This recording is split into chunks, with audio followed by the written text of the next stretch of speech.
I'm Eel. I'm Mad-A. Welcome to another episode of the Peter Bowles Conversational Cul-de-sac. Today we're going to talk Sherlock Holmes. Oh, yes. One of the greatest, if not the greatest, fictional detectives of all time. Absolutely. So, my friend, where did it all start for you? What are your first memories? When did you become aware of Sherlock Holmes? It's hard to think now because it's been such a big part of everything I know about for such a long time. But I suppose first time was probably the books, more traditional. I think quite a traditional thing. Hound of the Baskervilles, probably one of the first Sherlock Holmes books that I actually read. Can't remember how young I was or how old I was. Should I say? You know, it's a difficult one. But I'd say it was just an interesting vibe. The dynamic between Sherlock and Watson was a great story, and obviously the way he worked things out, fantastic. How about you? Well, for me, twofold. Firstly, you had the old Basil Rathbone movies from the 40s. Wow. Not that I'm old enough to remember those. Thank you very much. Not first time round, anyway. No, not first time. See, I remember them being on when I was a kid. They were very much a staple of Sunday afternoons BBC Two. Yes. But now, obviously, they're repeated on Turner Classic Movies and Talking Pictures TV. Fantastic, like that. yeah, absolutely. And then, as I got a bit older, the Jeremy Brett ones on ITV. I seem to remember them being on when I was at school. Are they the ones that are still shown now on ITV4? Yeah, they repeat on ITV4. Yes. Yeah, so I think for a lot of people, the Basil Rathbone, the Jeremy Brett, and now the Benedict Cumberbatch is probably the quintessential Sherlock character,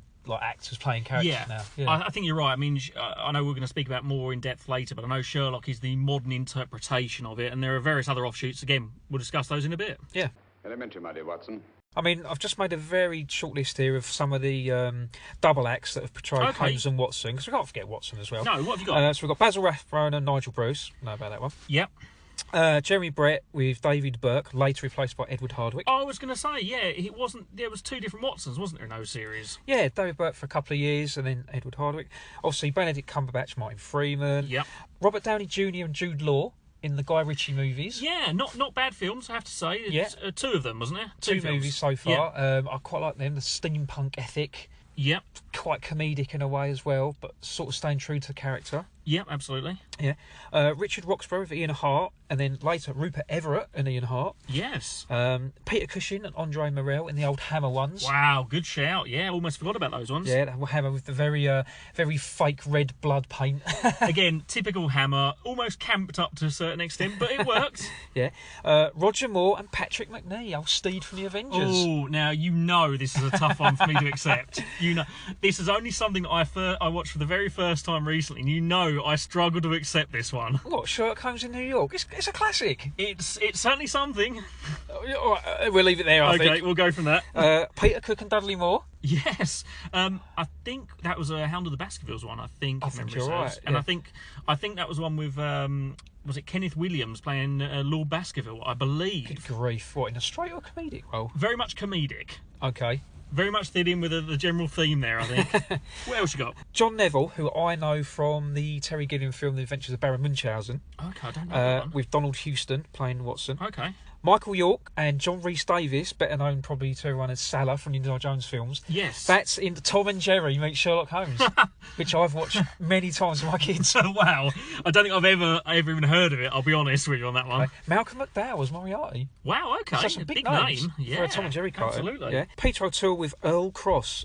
Me neither. No, Peter O'Toole, obviously, no problem with that. That was an animated movie from about 1983. Do you know what? I think I do know. I think I remember in my head. I can see the animation from it. So yes, I kind of vaguely know that one. And last but not least, I've just done Will Ferrell and John C. Reilly, which anyway, the less said about that actually, one, the better. You did miss one. You did miss the guys from Elementary, which we'll speak about a bit more later, which is American Offshoot. So we'll just discuss that one a bit later on as well. Yeah, but if we just go back to like the Robert Downey Jr. ones, I think they were probably the most true. Again, they were quite comedic, but I think they were very true to the interpretation of Holmes. His drug taking, his martial arts, which is something I never knew he was into martial arts. No, it's not referenced a great deal.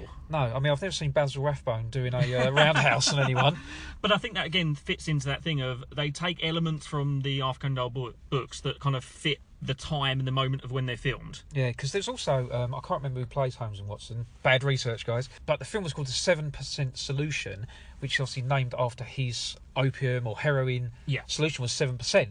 Yeah. And that very much done his drug taking focused on his drug taking. Yeah, and I think that's what they do. They focus in. Obviously, it depends on the market that's being broadcast as well. The Jeremy Barrett ITV days wouldn't necessarily focus on that side of things because kind of audience they're trying to go Yeah, for. you see the sort of just the needle sort of laying on the side, and you're left to sort of make up your own mind. Exactly. It's very much open to your own imagination about what went further. Whereas some of the other ones have got more darker themes involved. Definitely. Like you say, Robert Downey Jr. Although a comedic film, there is certainly more of those elements in that film, and they work really well.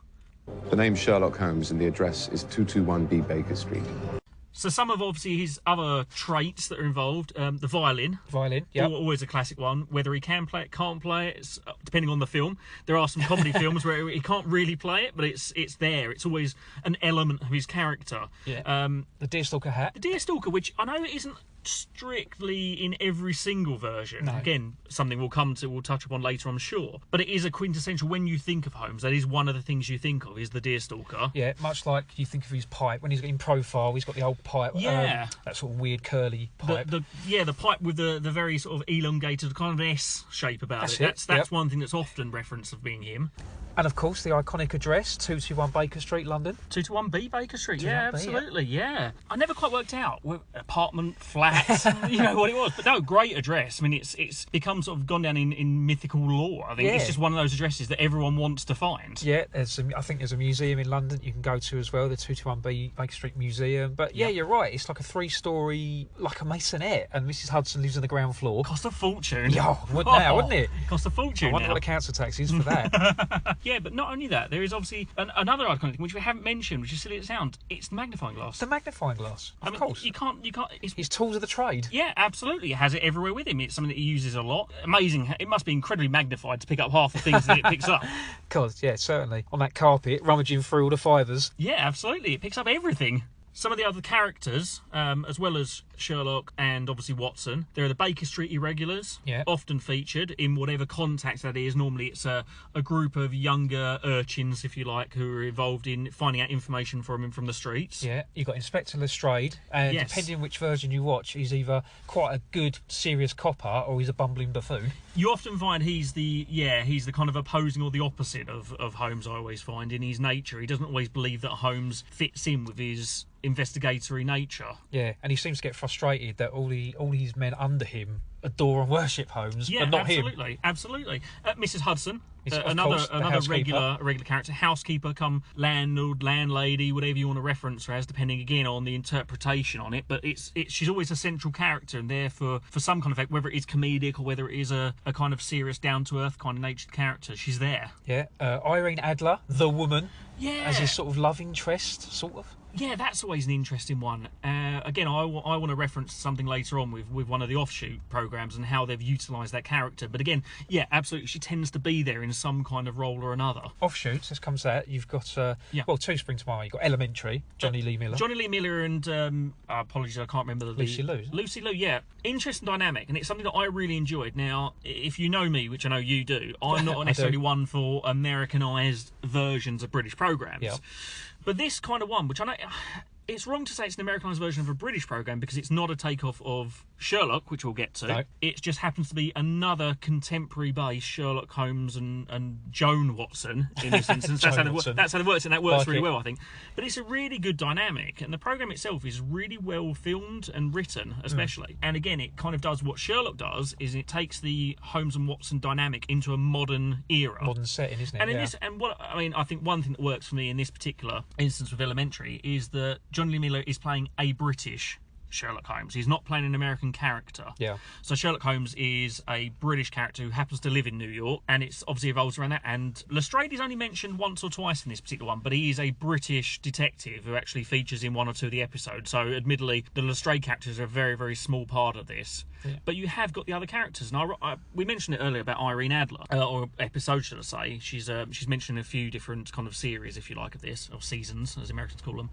She mentions Irene Adler, but she also turns out to be, ironically, Moriarty. Interesting. It's a complete swerve on the general Moriarty, Irene Adler, different characterizations that you would normally get in a Sherlock-based series or film. But it really works, and what they've done, I mean, it probably helps with the way it's been filmed and the filmatic and style of the programme, but it really works, and it's the one time I think I'll actually go to bat and say it's a fantastic offshoot of the general Sherlock and Holmes. Sherlock is another one we like. Yeah, definitely. Again, a modern interpretation. For me, I think the Guy Ritchie, Robert Downey Jr. ones were almost like a template for Sherlock, because like they're precursor. Yeah, precursor. The visuals, the style, the character, and everything. Yeah, I mean, we enjoyed them so much. Obviously, the first two series or seasons, depending on your terminology, were the best, I think. Yeah, and I think towards the end they start to lose their way a little bit. But I know something else you wanted to touch upon is it called Murder Rooms? Is it like a late 80s from the BBC? I think it was. I can't remember if it was late 80s or not. It might have even been early 2000s, But yeah, Murder Rooms, the dark beginnings of Sherlock Holmes. Great series. I think there was a pilot, and then they did 4 following episodes. And essentially what they were revolved around, they weren't actually revolved around Sherlock Holmes and John Watson. They were essentially, Arthur Conan Doyle was a young doctor, so the creator of the Sherlock Holmes books. He part narrates, and then obviously the dramatised bit of the programme, and essentially he is playing the John Watson character. Yeah, it's about him being in a hospital, and he's he's seeing the things that then he writes about to become the books, isn't absolutely. It? Later on in his life, he's got his mentor, who is also a doctor, who's the Sherlock Holmes character, if you would like. And yeah, absolutely. And the experiences that him investigating a few different sort of murders or detective things that need detecting, basically, and he writes about them later on, which would then become the Sherlock Holmes books. But it's a great series. It's only it's only a mini series, but it's a really well done one.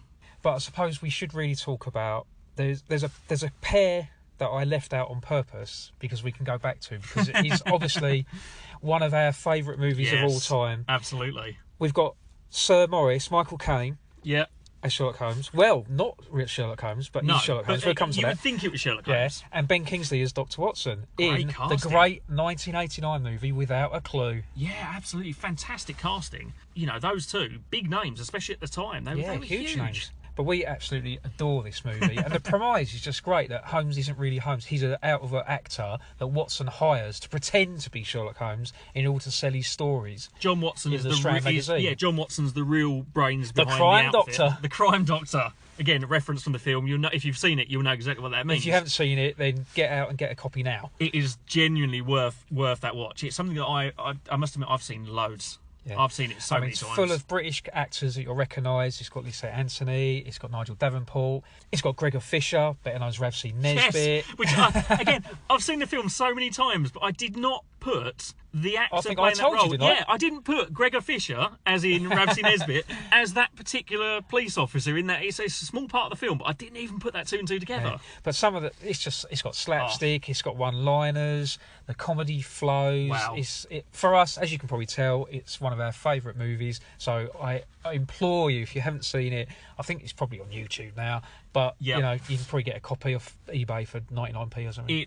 I don't know if it's repeated that very often, to be honest with you. If you're going to watch it, if it's going to be on somewhere, it'll be ITV4, Talking Pictures TV. It'll be one of those sort of channels. Fantastic film, well worth a watch. In our opinion, anyway. Yeah, absolutely. It just subverts that whole idea about what Sherlock Holmes and John Watson are. And ironically, we were talking about the violin earlier, and the reason I said not always playing it, because in that particular film, he doesn't. You think he's playing it, it's actually on a record that he's playing. He can't play the violin, he can't do anything that Sherlock Holmes can do. No, he's got all the traits. He's got the hat, the pipe, the violin, but watch it. Please watch it. Yeah, please do. The game is afoot. So, my friend, I'm going to put you on the spot now. Ooh. I want you to tell me your favourite duo, your favourite Holmes and Watson duo. A favourite? Okay, loads to choose from, as we've discussed. Got to be Caine and Kingsley. No, come on. The way I enthuse about that film, I love that film. It's got to be Michael Caine and Sir Ben Kingsley all day long. How about you? For me, I'm just going to go traditional and say the first one I ever saw was Basil Rathbone, Nigel Bruce. So I'm going to stick with Basil Rathbone and Nigel Bruce. Tradition. I like it. So yeah, that's our little insight into Sherlock Holmes and John Watson and the various characters. So yeah, absolutely. So we hope you enjoyed that. I hope you've given a little insight into Sherlock Holmes and Watson. If you want to leave us some feedback, tell us what your favourite Sherlock Holmes and John Watson book, film, TV series, radio play. Yeah, tell us what your favourite was in the comments.